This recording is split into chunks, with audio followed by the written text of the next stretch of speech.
आसान बिहार में मचा है। इंडिया गठबंधन की जब से चौथी बैठक हुई तब से ही बिहार में आपसी खींचतान की अटकलें शुरू हो गई। नीतीश ना तो पीएम पद की उम्मीदवारी का दावा कर रहे हैं और ना ही इंडिया गठबंधन में नाराजगी को स्वीकार कर रहे हैं। लेकिन नीतीश कुमार जो कह रहे हैं और बिहार में जो कुछ हो रहा है वो कुछ अलग ही इशारा दे रहा है।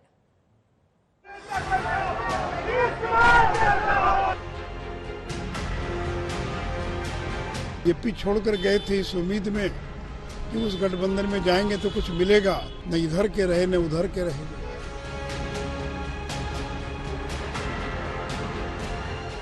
जनता दल यू का विलय राष्ट्रीय जनता दल के साथ होने वाला है, विश्वास सूत्र से लोगों ने मुझे बताया।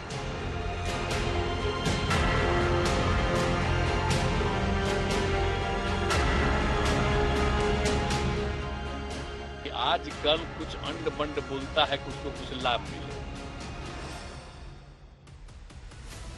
एक और 2024 के चुनाव में पीएम मोदी के खिलाफ मोर्चाबंदी की कोशिशें तेज हो रही हैं। वहीं दूसरी ओर इंडिया गठबंधन के दलों में अलग ही खींचतान चल रही है। सबसे ज्यादा संग्राम बिहार की सियासत में है, जहां बार बार बीजेपी की ओर से जेडीयू के आरजेडी में विलय का दावा हो रहा है और इन दावों के बीच सियासी वार पलटवार का दौर चल रहा है। कोई बड़ी बात नहीं कि बिहार में जनता दल यू का विलय राष्ट्रीय जनता दल के साथ होने वाला है, विश्वास सूत्र से लोगों ने मुझे बताया।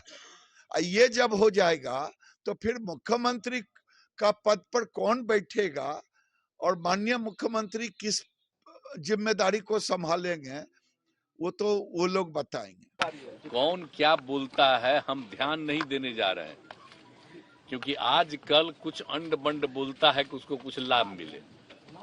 लेकिन छोड़िए ना, किसी को लाभ मिलने वाला है। हमारा पटिया में कोई इधर उधर है, हमारे पार्टी में सब एकजुट है, कोई दिक्कत नहीं। नीतीश की पार्टी को लेकर बीजेपी नेता पहले भी ऐसे दावे करते रहे, लेकिन इंडिया गठबंधन की चौथी बैठक के बाद ये हमले बढ़ गए, क्योंकि बैठक के बाद ये चर्चा उठी कि ममता बनर्जी की ओर से पीएम चेहरे के लिए खरगे का नाम प्रस्तावित करने से नीतीश नाराज है।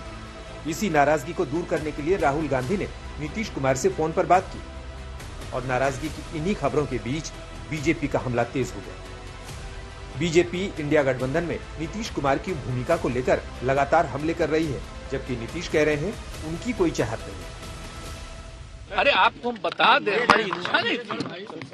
ये सब बात हो, तुमने कहा कि नहीं हमको नहीं इच्छा है, हम तो चाहते हैं सब लोग एकजुट होइए।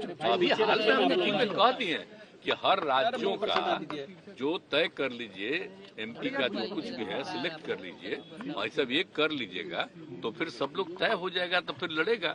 ऑल इज वेल है तो इतना उठापटक क्यों है? ये कोई नई बात नहीं है, बहुत दिन से चला है। बिहार और देश नरेंद्र मोदी को चाहता है, फिर बनाएंगे प्रधानमंत्री और बड़े बहुमत से बनाएंगे। और नीतीश जी, आपको और आपके मित्रों को एक ही बात कहूंगा, no vacancies there for the post of minister. BJP हमलावर नीतीश जवाब दे रहे हैं और जानकार 29 दिसंबर को होने वाली जेडीयू की राष्ट्रीय कार्यकारिणी और राष्ट्रीय परिषद की बैठक का इंतजार कर रहे हैं, क्योंकि बिहार की सियासी फिजाओं में एक चर्चा ललन सिंह को लेकर भी तैर रही है। कहा जा रहा है कि लालू यादव से ललन सिंह की नजदीकी को लेकर नीतीश कुमार खुश नहीं है।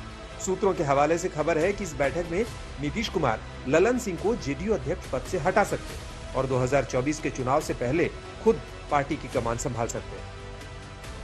अगर नीतीश कुमार की ओर से बैठक में ऐसा कोई फैसला लिया जाता है तो बीजेपी के दावों को और बल मिलेगा। जाहिर है इससे इंडिया गठबंधन के सामने संकट बढ़ेगा, क्योंकि विपक्षी एकता की कोशिशों के सामने केवल एक रोड़ा नहीं है। यूपी में अब बीएसपी को लेकर भी बयानबाजी शुरू हो गई। आरएलडी प्रमुख जयंत चौधरी ने बयान दिया है कि इंडिया गठबंधन में शामिल होने पर फैसला मायावती को ही करना है।